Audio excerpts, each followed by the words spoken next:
Qian Xuesen was a Chinese man who studied in the U.S. and worked for the United States government. Qian Xuesen's right to education, freedom of movement, against unfair detainment, to seek a safe place to live, and against discrimination and equality were stripped and ignored by the United States government itself. During his time in working for the government, he started to receive backlash for being Asian, leading to his communist spy label and subsequent deportation. Before his deportation, he worked in NASA's Jet Propulsion Laboratory, Caltech, and MIT. Qian was born and raised in Shanghai. He received a bachelor's degree in mechanical engineering at National Chiao Tung University in 1934. After graduating from college, Qian left China to pursue a master's degree at the Massachusetts Institute of Technology, where he received a master's in aeronautical engineering in 1936.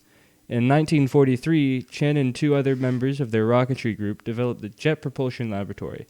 He married Zhang Ying, an opera singer, in 1947. They had 2 children together. Shortly after their marriage, Qian took up a teacher position at MIT. In 1949, he became a professor of jet propulsion at California Institute of Technology. He applied for the naturalization in the same year, but he could not be granted citizenship. In 1953, the U.S. revoked his security clearance on allegations that he was a communist, and he was questioned by the FBI. Qian and his family were then subjected to 5 years of house arrest, meant to weaken his knowledge in his field, followed by a prompt deportation to China for a prisoner swap, where he would live out the rest of his life in honor. In the 1950s, the United States was dealing with the effects of McCarthyism and the Second Red Scare on government employees and other prominent figures.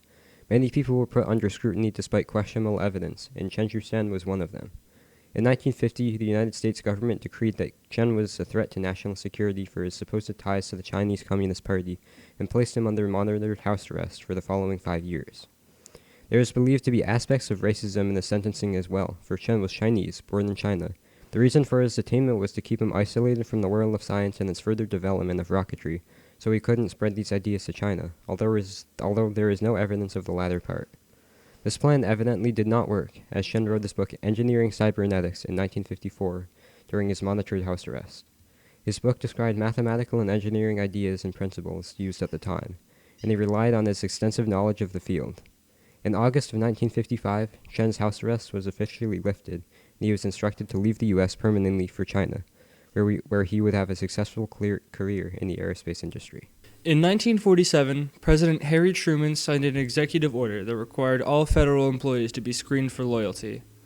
The order was essentially looking for association with totalitarian, fascist, communist, or subversive organizations. With the Cold War looming, people were fearful of potential communist takeovers, so names were thrown, and people were arrested. In 1950, Wisconsin Senator Joseph McCarthy delivered a speech in which he claimed he had a list of people in the State Department who were members of the Communist Party. This brought a lot of attention to both McCarthy and the people he was exposing, many of whom with questionable evidence. Among the thousands of people who were targeted by McCarthy's attacks were physicist and engineer Qian Xuesen and Julius and Ethel Rosenberg. The Rosenbergs were famously executed in 1953 on charges of stealing atomic bomb secrets for the Soviet Union, while Qian Xuesen was put on house arrest and eventually deported to China for ties to the Communist Party. Qian Xuesen was forced by the U.S. government to spend 5 years under constant monitored house arrest from 1950 to 1955 on presumably baseless charges of espionage to the Chinese Communist Party. This was aided by his personal attachment to China, which led to more suspicion. During this time, China and the United States were secretly negotiating his deportation back to China. On August 4th, 1955, Qian's travel ban was lifted, allowing him to leave the area for the first time in 5 years. Given President Eisenhower's personal jurisdiction, Qian was instructed to board the SS President Cleveland to Hong Kong for a rumored prisoner swap with China. His former colleagues from the California Institute of Technology attempted to stand up for his rights, but to no avail. Upon his return to China, Qian began a successful career in the Chinese aerospace industry, eventually becoming the father of the Chinese missile program. Following his deportation in 1956, Qian became the director of the Chinese Fifth Academy of the Ministry of National Defense, where he oversaw the development of nuclear weapons. Over the next few years, he rose the ranks into many positions of honor, including an academician of Chinese Academy of Sciences in 1957. In 1979, Qian was awarded the Distinguished Alumni Award by Caltech for his various achievements.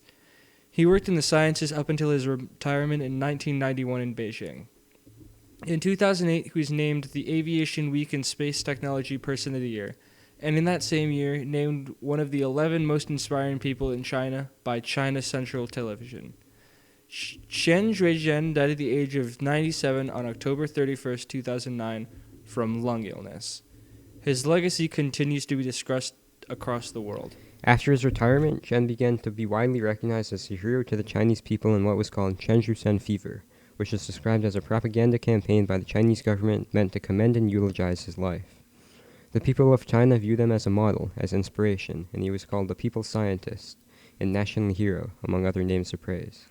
Although he tried to avoid publicity, Qian did have many official biographies written about him and his accomplishments and contributions to the world of science.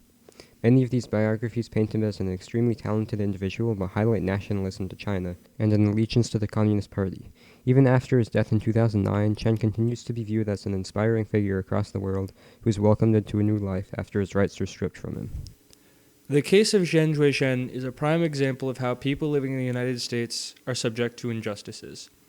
The government decided to turn away important people and ideas based on racist beliefs, as Congress and governors stripped rights and ignored the governing body's responsibility to create a healthy environment for all individuals.